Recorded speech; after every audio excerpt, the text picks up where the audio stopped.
One of the main claims of Zeitgeist is that the gospel story of Jesus is derived from the stories of previous pagan gods.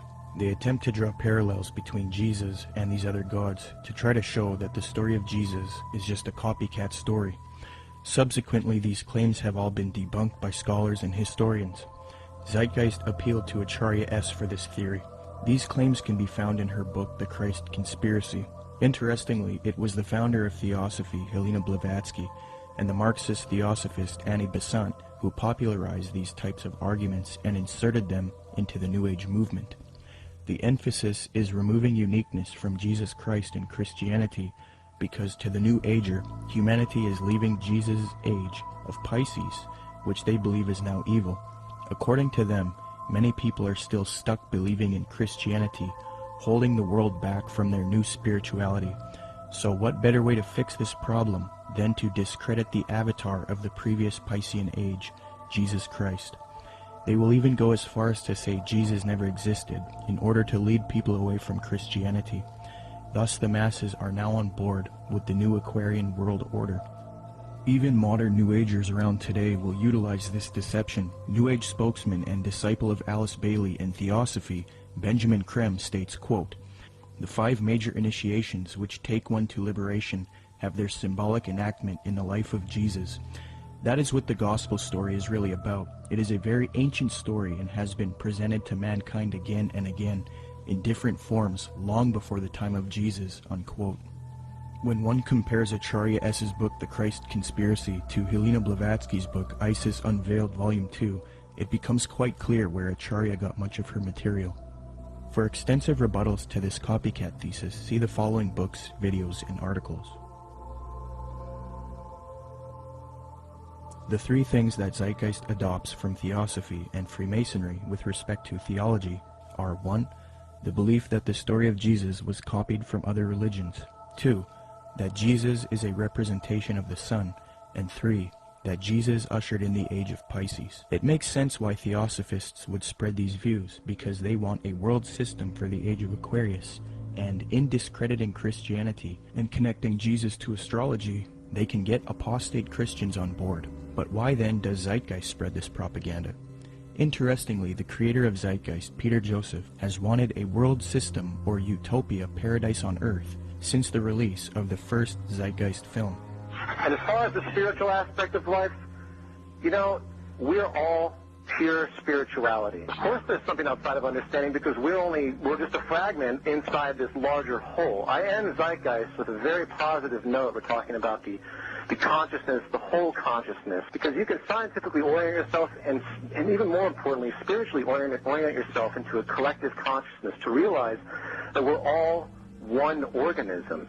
And the moment people stop dividing themselves up and generating religious division, political division, the moment people stop fighting amongst themselves is the moment paradise will dawn.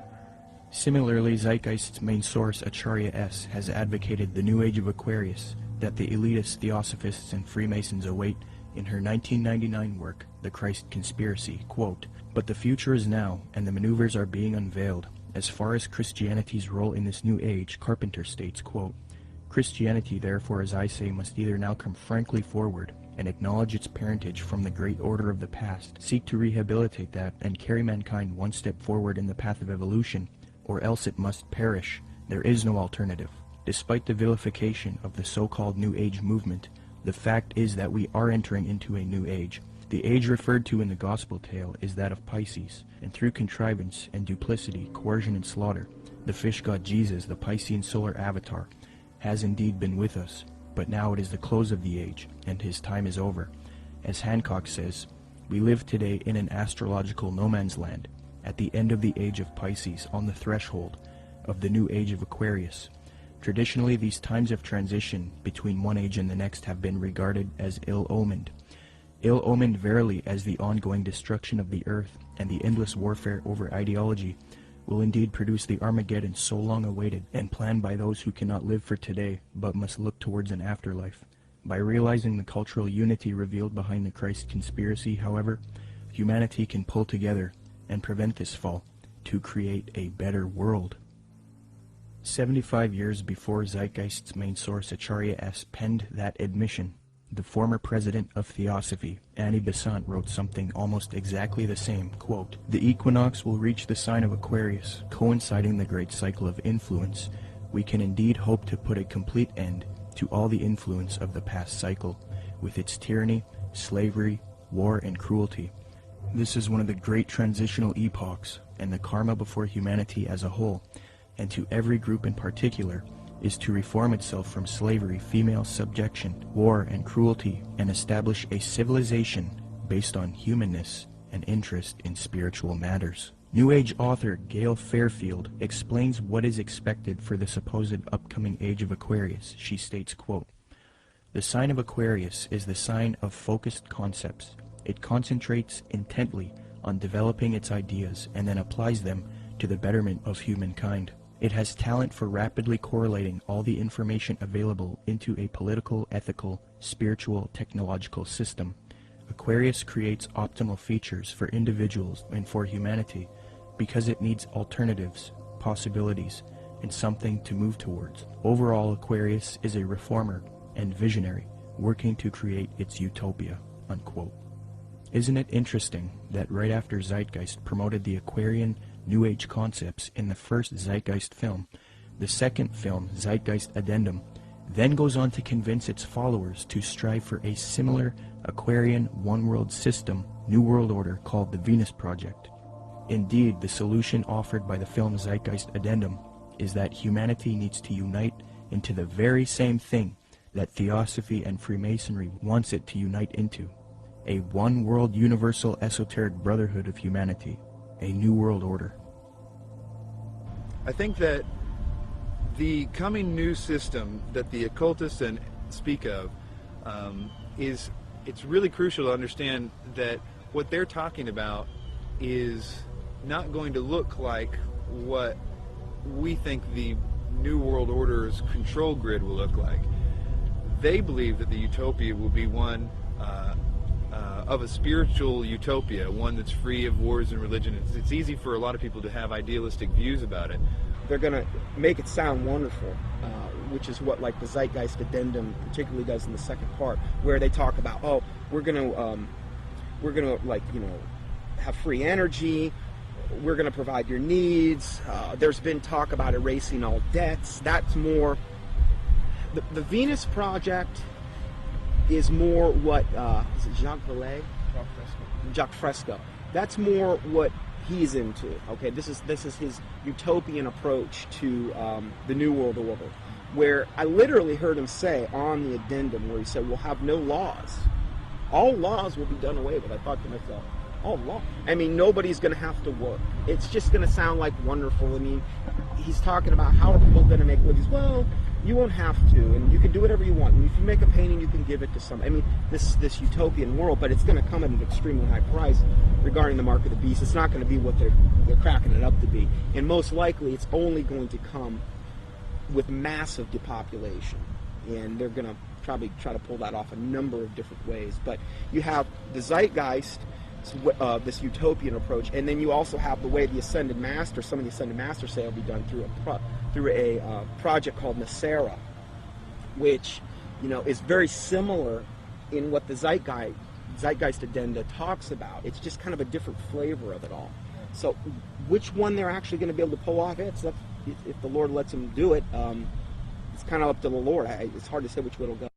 Which one they're actually going to be able to pull off, if the Lord lets them do it, it's kind of up to the Lord. It's hard to say which way it'll go.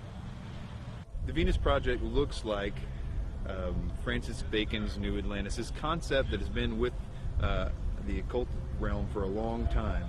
Whether they call it the New Atlantis or whether they call it some coming utopia or some Platonic version of the New Age, the New World Order, a lot of people, those terms were viewed in a completely different context that I think a lot of us in the truth movement see the New World Order. It's a totally different thing that they're hoping will happen. And I think that we can be in danger if we think that the New World Order is just going to be a police state control grid, which I think it will be, but I think it will be in the context of a lot of supernatural things going on. So it's going to look like the old world order is gone, and in doing so, it's going to be exactly what those like Francis Bacon and all the others have mentioned. This new world order is going to be proposed to look just like the Venus Project, but I can tell you that won't be the case for very long. It might be right at the beginning, but not as it goes on. According to the New Agers, Theosophists, as well as many elitists and Freemasons, there exists a group of highly evolved men and women called the Masters of Wisdom. These powerful groups claim that Buddha, Krishna, Muhammad, and Jesus were all masters of wisdom, and that a being named Maitreya is the leader of these beings, who in turn is subject to the true leader, Sanat Kumara.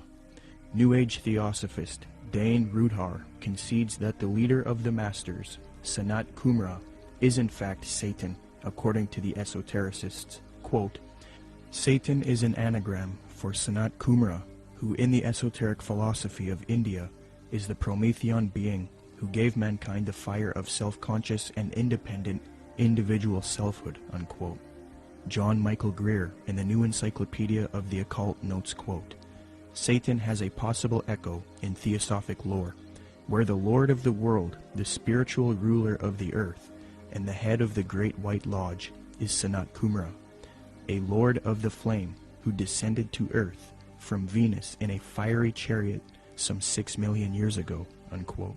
Helena Blavatsky taught her students that it is actually Satan who is God, the Messiah, and that Jehovah is the evil one. She stated, quote, It is but natural, even from the dead letter standpoint, to view Satan, the serpent of Genesis, as the real creator and benefactor, the father of spiritual mankind.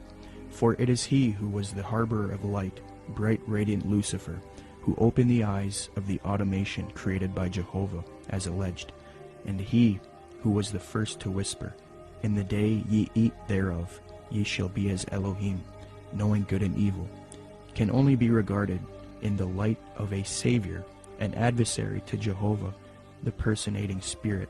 He still remains in esoteric truth, the ever-loving messenger, the angel, the seraphim and cherubim, who both knew well and loved still more, and who conferred on us spiritual instead of physical immortality.